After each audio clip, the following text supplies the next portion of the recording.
Hola a todos y a todas, comenzamos con nuestro programa Vive Panguipulli, siempre por Mundo TV, Canal 3. Vamos a una pequeña pausa y ya regresamos.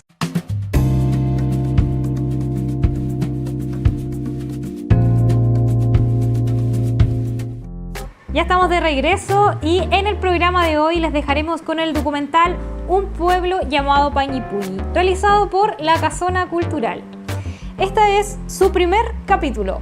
Bienvenidos y que lo disfruten.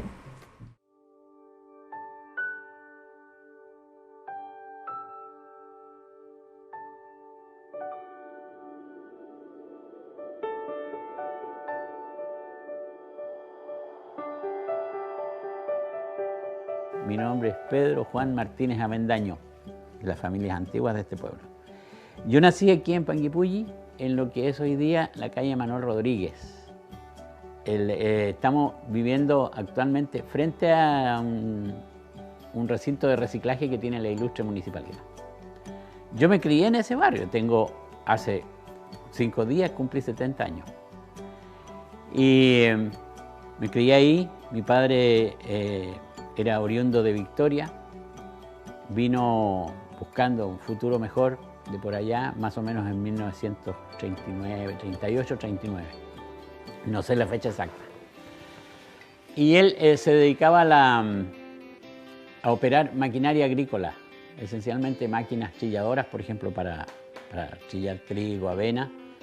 Y también sabía del trabajo de elaboración de maderas.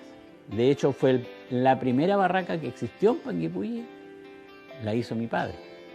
Compró unas maquinarias que se habían quemado en un incendio en Temuco, las trajo en tren hasta Lanco, de Lanco las trajo en carreta a Panguipulli, pieza por pieza, y armó todo acá y tuvo la primera barraca. Tanto así que él elaboró madera para la iglesia y también elaboró madera para el hospital. Porque en aquellos años el padre Bernabé, mi madre nos contaba, llegaba preguntando ¿dónde está Danielito? Y era para que Danielito le elaborara, porque en los campos le regalaban trozos, pero él no tenía cómo preparar las maderas. Entonces se los llevaba a mi padre y mi padre le hacía ese trabajo, absolutamente gratis, por supuesto. Pienso, y me voy a morir, yo creo, con esa idea de que nunca se hizo justicia con Daniel Martínez Echagüe, que era el nombre de mi padre. ¿Por qué? Porque aquí se habla de los fundadores de Panguipulli y hasta donde yo recuerdo hay muchos que solamente vinieron a hacer daño. Y mi padre no tiene ninguna calle, ni un pasaje, nada, absolutamente nada. Lo que me duele, en cierto modo, yo no quiero reconocimientos para mí, pero él fue el primer hombre que tuvo una barraca aquí. Gracias a él se conocieron las maderas con que se elaboraron estas casas. Bueno. Nací en ese barrio, la casa donde yo nací, y me trajo a este mundo una partera, porque no existía en aquellos años el hospital, ni menos, había una posta muy precaria. Viví toda mi vida en ese mismo lugar. La casa donde yo nací existe. Soy vecino de esa casa, yo vivo al lado. Y mi madre era de una familia que vino de Lanco. Mi abuelo, Juan Avendaño Elgueta, vino de Lanco porque él se dedicaba al comercio. Él intercambiaba, más que comercio era trueque. Él intercambiaba cosas, por ejemplo, harina, azúcar, grasa, fideos, arroz, todas esas cosas, por animales. Faenaba a los animales, vendía la carne. Y esa era, entre comillas, la forma de vivir de la gente. Existía muy poco dinero para adquirir cuestiones. Entonces, de esa manera se solventaban. Y en esos años, cuando llegó mi abuelo a Panguipulli, Juan Avendaño, llegó a vivir a una casita que estaba donde está hoy día Dideco. Ahí estaba la casa de mi abuelo, que entre comillas era la única que había. Después había una subiendo hacia el cementerio, aquí más o menos frente a Colpin. Y después había una casa allá arriba en el cerro, aquí, en camino a Chauquén. Eso era todo Panguipulli. Y el Hotel Panguipulli, que era frente a lo que hoy día es donde estuvo el estudio de televisión que tuvo Don René Aravena. En ese lugar está el Hotel Panguipulli. Mi padre originalmente llegó a vivir a lo que era la sede del Club Deportivo Panguipulli. Ahí se instaló.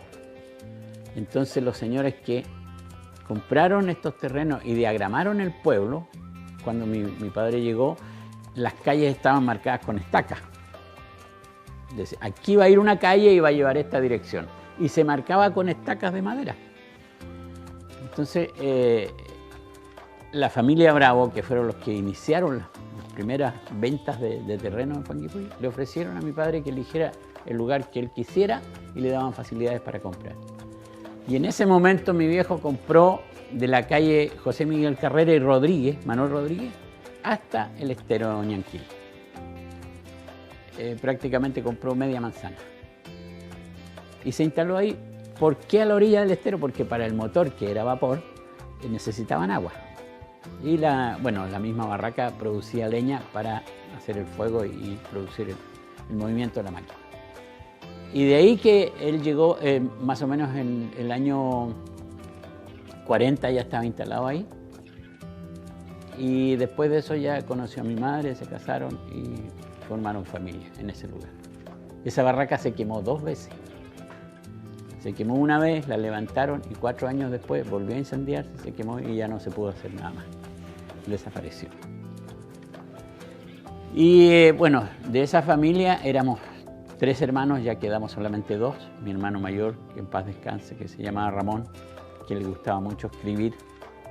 Escribía muy lindos poemas, de hecho participó en la edición de un libro de poetas de Panguipulli. Hay más o menos 8 o 10 personas que facilitaron algunos de sus trabajos para que el libro se hiciera, se editara.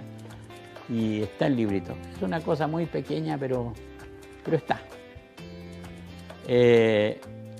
Después una hermana que vive al lado de mi casa y quien les habla. Ellos estudiaron sus primeros años en la escuela fiscal número 59, que estaba donde está hoy día Repuestos Oliva. Y ahí yo llegué a primer año y mi primera maestra fue la señora María Vargas de Maldía, más conocida como la señora Maruja.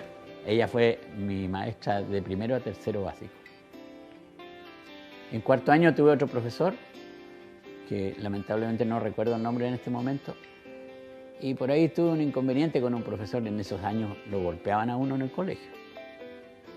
Y por un error de él, porque estábamos formados en el patio de la escuela, que era donde está hoy día una casa de repuestos, de la señora María, se llama la señora, no le sé el apellido. Y estábamos formados para entrar a clase y unos compañeros míos estaban haciendo desorden y el profesor no vio bien y pensó que era yo y me dio un golpe. No voy a entrar en detalles porque no es agradable. Conclusión, yo no quise ir más al colegio y ya estaba empezando el cuarto año. Bueno, mi madre me obligó, estuve más o menos hasta mitad de año y después ya no quise nada más y me trajeron a la escuela de los curas, que llamábamos todo, que era la escuela misional, que estaba aquí prácticamente en esta misma dirección donde estamos en este momento, detrás de la iglesia, yendo en el camino por Padre Sigifredo hacia el estadio. Estaba un poquito más arriba en la escuela esa.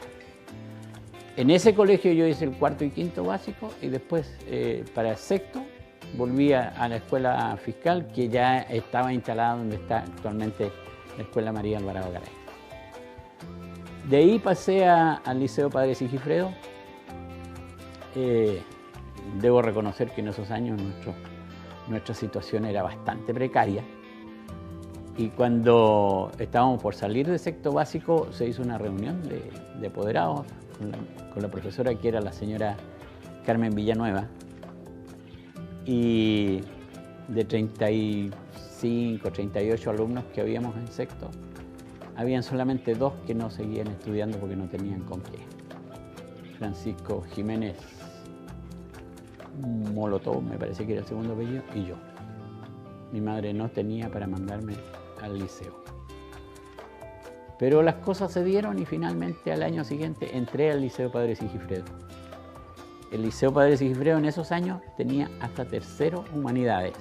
No eran educación media, eran humanidades. Y cursé hasta tercero y después me fui un año a Santiago porque unos familiares me iban a ayudar para estudiar. Pero en aquellos años yo vivía solo con mi madre y mi hermano mayor, que era minusválido, de tal manera que él no trabajaba. Él permanecía gran parte del tiempo en la casa solamente. Y mi hermana ya había formado familia por otro lado, así es que estábamos los tres. Bueno, yo me fui a Santiago y casi a finales del año 68, que fue cuando yo me fui allá, tuve noticias. En esos años todo se sabía por carta. Primero no teníamos los medios como para tener un teléfono, prácticamente nadie tenía, solamente la gente más pudiente tenía teléfono. Y supe que lo estaban pasando muy mal. Yo, estando en el liceo, conocí a mi profesor de música, que era don Luis Sandoval Pardo, que es el guitarrista que actualmente me acompaña, porque todavía canto, por entretención más que por nada. Y él me invitó a formar parte de una orquesta. Y para ser franco, yo no tenía que haber llegado nunca a ese lugar. De partida yo sabía una o dos canciones, no sabía nada más. Pero tenía la desvergüenza de pararme delante de los demás y cantar como fuera. Entonces él dijo, hay que aprovechar esa parte. Me prepararon, me enseñaron y partimos el año 66, el 2 de agosto. ¿Y por qué recuerdo las fechas? Porque ese día era el día de San Alfonso y mi profesor de música se llama Luis Alfonso Sandoval Pardo. Y teníamos un profesor muy querido en el Liceo Padre Sigifredo, que era don Alfonso Villota. Y para corrernos de clase, como buenos alumnos liceanos, inventamos celebrarle el santo a estas dos personas. No porque nos interesara celebrar el santo, lo hicimos porque queríamos que no hubieran clases. Y yo contaba cuentos en ese tiempo, unos chistes, dice uno, pero eran cuentos bastante inocentes, no los cuentos que se escuchan hoy día en los medios de comunicación. Y mis compañeros, por molestarme, empezaron a gritar que cante. Y pensé, ¿qué se creerán estos tales por cuales? Y canté una canción y me vio el profesor de música. Y a raíz de eso, él me invitó a participar de la orquesta. Y la verdad es que estuve 4 años, entre comillas, ganándome la vida cantando. Mientras trataba de seguir estudiando, yo cantaba en la orquesta. En aquellos años el sueldo base en Chile era más o menos 100 escudos. Y yo salía a cantar a un rodeo, a un casamiento, a un baile de beneficio, a una actividad social. Y me ganaba 100 escudos cantando en una noche. Y la orquesta la formaban en ese tiempo el dueño de los instrumentos, entre comillas, Juan Ormeño Ruiz, y estaba Luis Sandoval Pardo, que tocaba en guitarra, teníamos a Alberto Candia en la batería, teníamos a Juan Ormeño, tocaba también batería, pero también tocaba acordeón. Entonces, por ahí nos íbamos turnando. Después se integró Víctor González Rojas, que era el bajista, y ocasionalmente venía un trompetista de la banda instrumental del Ejército de Valdivia y venía a trabajar con nosotros. Entre comillas, él venía a escondidas porque a ellos les tenían prohibido hacer eso. Pero como era una cantidad relativamente buena de dinero, y el que es músico, aunque ande gratis, siempre quiere. En una oportunidad, el sindicato de carteros y de correos de Chile en Valdivia todos los años organizaba una fiesta grande en el Casino de la Zabal, que era una cosa chica, no era demasiado grande, para reunir fondos para hacer su fiesta de fin de año con su familia. Y fuimos nosotros a tocar. Bueno, el conjunto se llamaba Rítmica 6. Una locura que se me ocurrió. Yo siempre he sido más o menos bueno para los nombres. El conjunto Lolquellén se llama así porque yo traje ese nombre. Y también hay una historia, detrás de cada una de esas cosas hay una historia simpática. El cuento es que fuimos a tocar y en aquellos años en Valdivia la orquesta más famosa de la región era la Johnny May. Entonces ellos tocaban en el segundo piso, que era como donde llevaban la gente más top de Valdivia, Y nosotros en el primer piso, con el pueblo, con la gente más sencilla, así como nosotros. El primer día se hizo así. Y el segundo día nos cambiaron. Dijeron, no, la orquesta de Panguipulli viene al segundo piso y la Johnny May se baja. La orquesta empezó a tocar y canté a dúo con Pedro Mesone en esa oportunidad, con un solo micrófono, porque no teníamos nada más. Y fue una anécdota que se me quedó muy grabada. Y hace un año atrás vino a Panguipulli. Lo fui a saludar. Obviamente a él lo habrán saludado miles de personas. No tenía por qué acordarse de mí. Pero cuando le hablé de esta anécdota, ahí sí se acordó. Sí, me dijo, me acuerdo que estuve en el casino y me acuerdo que canté con un grupo musical que había ahí. Bueno, a raíz de esto mismo de la música, en 1969, en marzo, se produjo una vacante en el banco. Tenían 2 auxiliares en el Banco del Estado. Y uno de ellos, cada vez que recibía su sueldo, se tomaba 4 o 5 días libre porque salía a festejar, que le habían pagado un mes más. Lo aguantaron 8 meses y finalmente, en marzo de ese año, el jefe de la oficina en esos años, don Armando Gallagher Hermosilla, dijo, esto no va más, busquen otra persona. Y a raíz de eso, Daniel Espinosa Valenzuela, que era el otro auxiliar y que era amigo mío y me conocía por esto de la música y todo, fue a mi casa a preguntarme si me interesaba el trabajo. Y por supuesto que me interesaba, yo vivía de lo que ganaba en la orquesta, pero trabajar en el banco era otra cosa.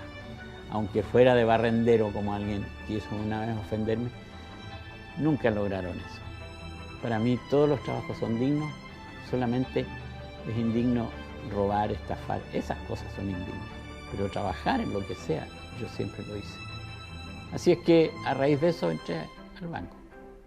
Y me cambió el mundo de ganar 100 escudos. No todas las veces, había meses en que podía ganar 200 o más, pero también había veces en que no había nada. Pasé prácticamente en 30 días a ganar 4 veces esa cantidad. Así que fue una locura en mi casa. Pero yo creo que me los gané muy bien ganados. Y yo trabajaba todo lo que me pidieran. Si había que hacer 15 horas en el día, yo las hacía. No me importaba. Y así se fueron dando las cosas. Y bueno, de aquellos años recuerdo, por ejemplo, en el comercio, el gran comercio en Panguipulli lo tenía don Juan Tomás Abudó, que era el papá de don Salvador, que actualmente tiene todavía negocio. Los negocios más importantes o más destacados en Panguipulli los tenían don Juan Tomás Abudó, don Víctor Coronado Béjar y don Gustavo Yarzún Toiber. Y entre comillas, ya para otros rubros, por ejemplo, todo esto era abarrote, ropa, ese tipo de cosas. Y otro tipo de comercio, por ejemplo, don Oscar Oliva Alvarado, que vendía repuestos, insumos para los vehículos y esas cosas. Así es que así se fue formando Panguipulli. Bueno, empezó a llegar gente de otros lados ya con otras cosas. Y lo que más movía comercialmente a Panguipulli era los fondos del interior. La hacienda Quechumalal, el Tume, Puñir, Toledo, Releco, que tenían mucha producción de madera en esos años. Y prácticamente cada uno de esos lugares tenían mucha gente. Yo lo que más recuerdo, por ejemplo, Quechumalal, que llegó a tener una escuela como con 15 profesores, había retén de carabineros. Eso nos habla, nos dice la importancia que tenían estas haciendas. La hacienda Quechumalal era de la Caja de Empleados Públicos y Periodistas, que la denominaban Canaempu, Caja Nacional de Empleados Públicos y Periodistas. Y tenían su propio remolcador. El Canaempu era famoso. En Panguipulli llegaron a haber 11 embarcaciones, entre comillas, grandes. Elenco, que era esencialmente de pasajeros, y los remolcadores, por ejemplo, la barcaza en el Tume, el Canaempu, Santa María, el Ministro Bascuñán. Todos, los demás no los recuerdo. Estaba el Palomo, el Pelú, perdón. y los otros nombres no los recuerdo en este momento. Pero el movimiento del lago era muy grande en esos años.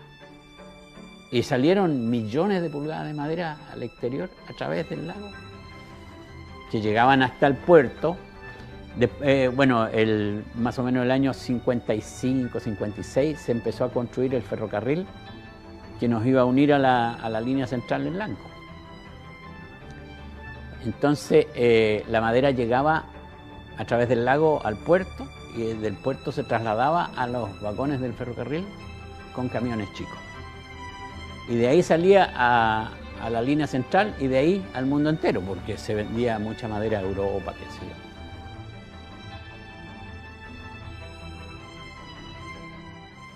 Yo les contaba que en 1969 ingresé al banco. Pero el banco ya tenía, desde 1957, estaba en Panguipulli. Y la primera oficina estuvo aquí al lado de la iglesia, en el colegio de las hermanas, de las monjitas.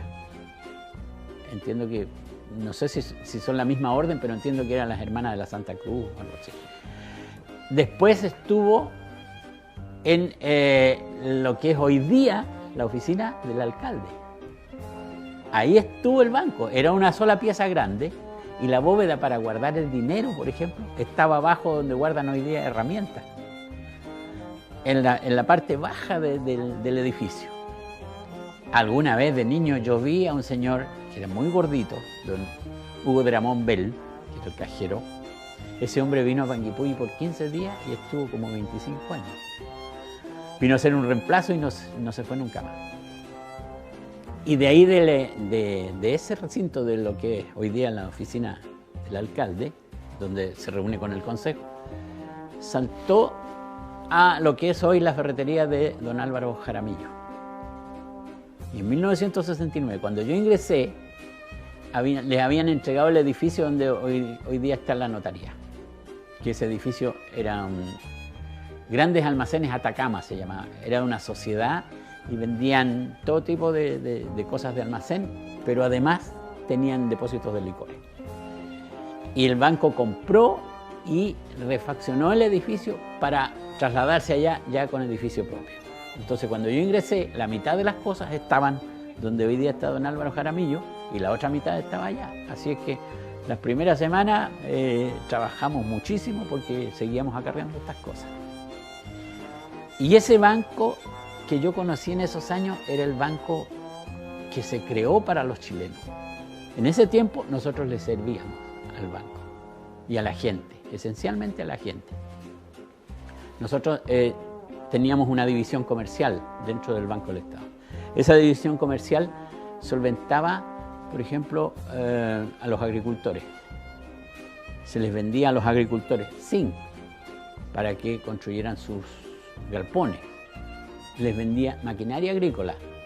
Las primeras máquinas para sacar leche, para mecanizar el sistema de la leche, eran unas Alfa Laval y las vendió el banco.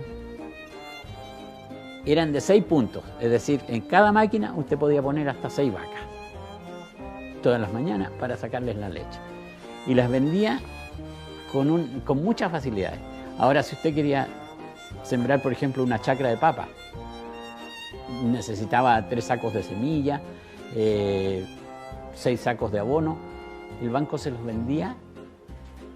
Bastaba con que usted acreditara que tenía la chacra y que era dueño del terreno, y el banco le daba 24 meses de tiempo para pagar. Es decir, usted se llevaba a su casa las semillas y el abono para hacer su chacra y 12 meses después pagaba la mitad del crédito. Después, cuando había sacado su primera cosecha, usted pagaba la mitad.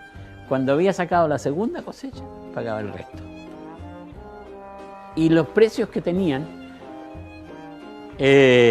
comparados con el comercio, estaban absolutamente lejísimos de los valores del comercio. Porque si un saco hoy día, para dar un ejemplo fácil, en el comercio un saco de abono le cuesta 15.000 pesos, en el banco costaba 3.000. Así era la proporción, y de esa manera se ayudaba al agricultor a la gente del campo, al pequeño industrial igual. Nosotros aquí no teníamos industria, así que no podría hablar de eso yo, pero sí teníamos muchos agricultores. El banco vendía aquí hasta 150 toneladas de abono. 150 toneladas, no era menor. Y se vendían en esas condiciones. Así es que ese banco era el que realmente le servía a los ciudadanos de Chile. Hoy día no, hoy día todo es interés, todo quieren.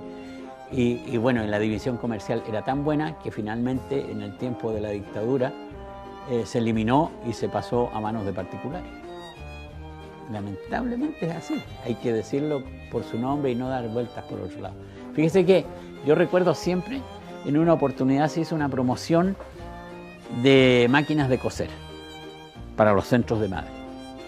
La oficina de Panguipulli en ese tiempo vendió, no recuerdo las cantidades exactas, pero alrededor de 200 máquinas de coser para las dueñas de casa. Se les daba un talonario con como cupones y venían las señoras religiosamente todos los meses a pagar su cuota mensual. No hubo ni una sola que quedara debiendo plata de la venta de las máquinas. Todas compraron y pagaron sus máquinas. ¿Con facilidades? Sí. Pero nadie se llevó una cuota de regalo ni nada. Así actuaba el banco y así nos sentíamos nosotros felices. Era un banco muy diferente. Las calles también estaban muy malas. El lago en aquellos años inundaba toda la parte baja del pueblo. El lago en los inviernos crudos llegaba hasta la Petrobras. Por ese lado, por el lado de donde vivo actualmente, que es Manuel Rodríguez, desde Carrera hacia Roble Guacho, yo recuerdo de niño, 4 años, 5 años, haber estado mirando un año en que el lago subió muchísimo, cómo golpeaba la ola contra la casa de mi madre. O sea, frente a lo que es hoy día el reciclaje. Hasta ahí llegaba el lago. Hay mucho que decir y está muy, muy distinto Panguipulli a lo que era en esos años. Bueno, alguna vez siendo alumno de la escuela misional, tuve la oportunidad de subir a la torre, a una de las torres del frente de la iglesia, y de ahí se veía, lógicamente, las calles estaban muy, muy deterioradas, ninguna tenía pavimento de partida. Todo era ripio, no habían soleras. Las veredas se empezaron a pavimentar más o menos el año 66, 68, por ahí recién. Antes de eso eran veredas de tierra, de ripio, incluso ignorantemente en algunos lugares pusieron greda, porque la greda como que se solidificaba más rápido. Error, porque en invierno eran verdaderas canchas de esquí las veredas, porque la greda era muy resbalosa con agua y más de alguien tuvo que sufrir las consecuencias de eso. Pero así se fue formando de poquito y de paso viendo cómo iban creciendo otros lugares, por ejemplo en el Tume. En el Tume en su momento cumbre llegó a tener más o menos 5.000 trabajadores. En el Tume existió o se formó la primera industria de terciados en Sudamérica. Y eso la gente no lo sabe. No. Imagínense, primera industria de maderas terciadas en Sudamérica. O sea, no había ningún otro país que la tuviera. Datos de elenco, por ejemplo, uno no los maneja todos, pero algunos. Por ejemplo, cuando el elenco todavía navegaba con pasajeros, los últimos años, existían solamente 2 embarcaciones de esas características en el mundo. 2. Una en Sudáfrica, que era un barco que se movía con una caldera a vapor, y el otro era el elenco de Panguipulli en Chile. No habían más de esas características. Le servía a tanta gente y le sirvió a generaciones en las condiciones en que estaba. Y tenía cosas pintorescas, muy pintorescas. Por ejemplo, tenía un bar. la gente, ¿pero dónde van a tener un bar en una embarcación tan chica? Sí lo tenía, en la cala, abajo. Había que bajar por una escalita y dentro del bar, bueno, cabía la señora que atendía, que era la señora Margarita Olmos, si mi memoria no me engaña, y 2 o 3 parroquianos. No podían, mientras no salieran esos, nadie podía entrar porque no cabían, no había más espacio. Pero el barco le servía a todo el mundo. Yo viajé en alguna oportunidad y atracaba en cualquier roquerío en las riberas del lago porque había gente que llevaba una cocina económica, que le dice uno que son las cocinas a leña, y tenía que bajar su cocinita. Bueno, obviamente lo iba a hacer lo más cerca posible de su casa. Entonces el barco se las ingeniaba para atracar ahí y darle las facilidades a la gente que bajara su cocina y después ya pudiera tenerla en su casa. Eso tiene un valor increíble. La gente no sabe. Creen que todo fue, no así por carretera y que esté pavimentada porque yo no quiero golpear el vehículo. No, no fue así. No fue así. Mucha gente caminaba en esos años porque no había otra forma de ir de un lugar a otro, solamente caminando. Hoy hay fiestas prácticamente todos los fines de semana. En esos años no. Las fiestas eran connotadas, pero por lo escasas. No porque fueran mejores o peores, no. Porque se celebraba, obviamente, las fiestas patrias en septiembre, las fiestas de fin de año, los matrimonios. Pero no se casaba gente todas las semanas. De repente, cada 2 o 3 meses había un matrimonio. Entonces, lógicamente, eso se echa de menos el espíritu que tenía la fiesta. Porque éramos todos de participar, pero en buena onda, no haciendo daño, por ejemplo. Hoy día la juventud dice que se divierte y lo pasó muy bien, de que siempre había ayuda. Siempre la gente se motivaba y decía esto, lo vamos a hacer entre todos. Sin ir más lejos, el gimnasio municipal empezó a funcionar teniendo solamente el piso y el techo. No tenía paredes. Y el piso era cemento bruto. De tal manera que mientras más se usaba, más tierra se levantaba, porque era cemento hecho así prácticamente a pala, no con maquinaria, ni que fuera hormigón que compraran a industrias, no. Se hacía en el lugar y calculando a ojo las mezclas. Entonces, cada cierto tiempo había que reparar un poco porque empezaba a irse en los zapatos de la gente, se empezaba a ir el concreto. Y después se forró el gimnasio municipal con coligües. Y ahí se desarrollaban las grandes fiestas. ¿Qué echo de menos? Echo de menos la participación en las actividades de la primavera. Aquí se hacía la Semana de las Rosas en verano. Y era la Semana de las Rosas. Yo fui socio activo los primeros años y después socio pasivo de la primera compañía de bomberos. Y la primera compañía, mire qué curioso, producía prácticamente la semana completa. Es decir, oye, tenemos que hacer esta actividad ya. Se ponían en contacto con todo el mundo. ¿Van a participar ustedes? Sí, por ejemplo, las poblaciones participaban con carros alegóricos. Recuerdo, y con mucho cariño, que de los mejores carros alegóricos que yo vi durante esos años, que yo hice la locución desde el año 2 al año 12. O sea, estuve 11 años haciendo locución de lunes a sábado, de las 9 de la noche. Yo salía del banco, me preparaba y venía a hacer locución de las 9 de la noche hasta las 12 y a veces hasta la 1 de la mañana. Y la participación de la gente era una locura, lo pasábamos muy bien y era muy sano además. Los comandos de las diferentes candidaturas a reina, por ejemplo, participaban las poblaciones, la que recién mencioné, la Ernesto Pinto, la Manuel Rodríguez, la Lolquellén alguna vez, los clubes deportivos, y pasaban cosas muy anecdóticas además en esas circunstancias. En alguna oportunidad a los comandos se les pidió que el que llegara primero con 2 chanchitos chicos, lechones, se adjudicaba tantos puntos, el segundo tantos y así. Y era una locura porque llegaban todos corriendo con un chancho en brazos. Cosas de ese tipo. Alguna vez también pidieron la mayor cantidad de sábanas. Y el hospital prestó sábanas y también perdieron algunas. Y esa actividad nos hermanaba mucho más porque a pesar de que competíamos unos contra otros, yo me incluyo, pero en realidad yo no competía porque yo hacía solo la locución animación, entre comillas. Pero se ayudaba a toda la gente y eso lo echo de menos. Y de ahí, en marzo de 1972, integré el conjunto que en ese tiempo no tenía ni siquiera nombre, hasta que lo bautizamos en agosto de ese mismo año 72. El primer presidente del conjunto fue don Manuel Núñez Toro, que después fue director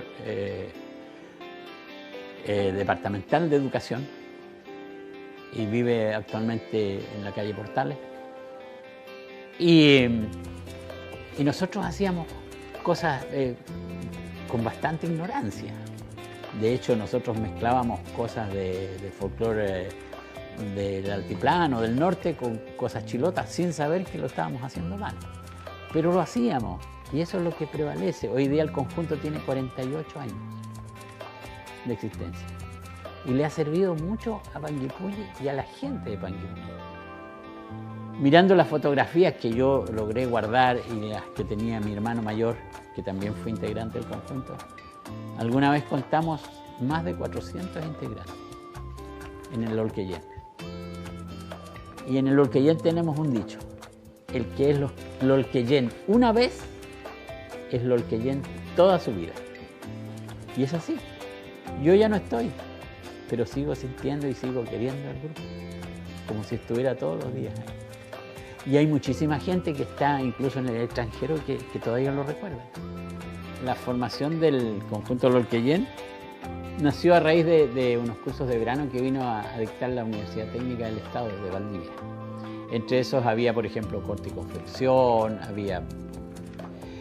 Voy a decir cosas que no recuerdo exactamente, pero me parece que hubo también algo de artesanía y ese tipo de cosas. Y entre otras cosas estaba folclore. Y este curso lo hicieron más o menos 18 o 20 personas. Y esto ocurrió entre enero y febrero del año 72. Y 3 mujeres que hicieron este curso, la señora María Oliva de Monsalve, conocida como la señora Marita, una profesora de la Escuela María Alvarado Garay, Isabel Betancourt, segundo apellido no lo recuerdo, y la señora Eliana Bendaño Lara. Se juntaron un día y pensaron que debían sacarle provecho a lo que habían aprendido en este curso. Pero como eran solamente 3, invitaron a los demás del curso a que se integraran y, entre comillas, no todos se integraron. Entonces vieron la posibilidad de invitar a gente que posiblemente podía interesarse. Entre ellas estaba quien les habla. El conjunto Lolquellén nació en marzo, más o menos con 40 integrantes. Y en noviembre de ese año 72 hizo su primera presentación en una pampa que había frente a la población Manuel Rodríguez, con un viento terrible. No sabíamos casi nada de guitarra, sabíamos un par de bailes que daba pena verlos. Teníamos muy pocas cosas y de los 40 que se iniciaron en marzo quedábamos 8, solamente 8.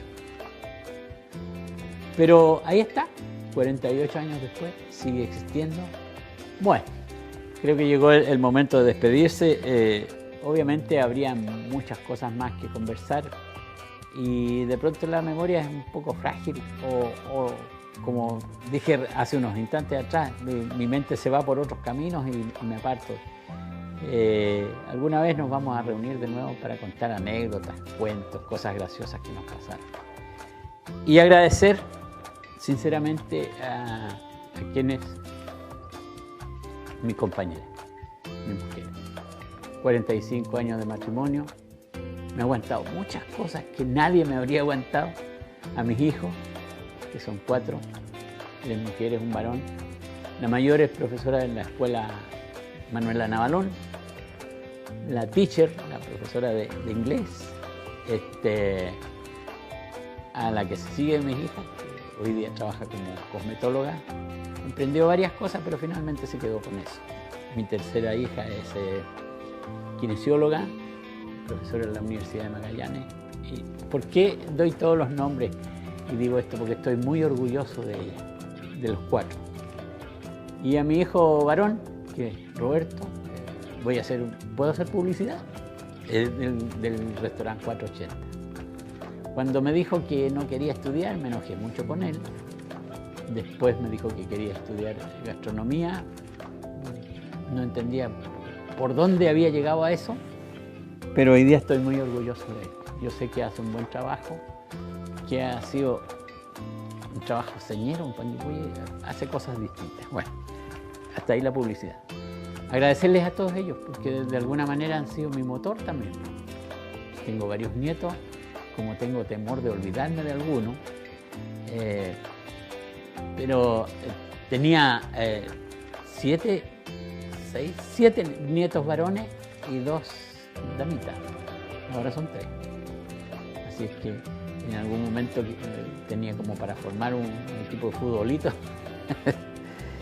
Y estoy orgulloso de todos ellos, porque siendo gente que tuvimos que ganarnos el pancito día a día, de todas maneras se hicieron profesionales y eso yo se los agradezco más que nadie. Ellos siempre me dicen, papá, nosotros te agradecemos a ti.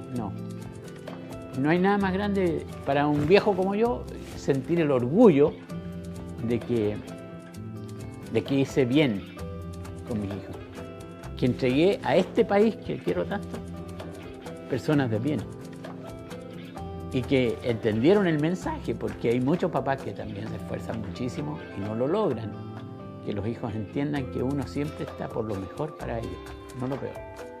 Así es que gracias por esta oportunidad, gracias una vez más, estoy a su disposición cuando ustedes así lo estimen conveniente. Muchas gracias.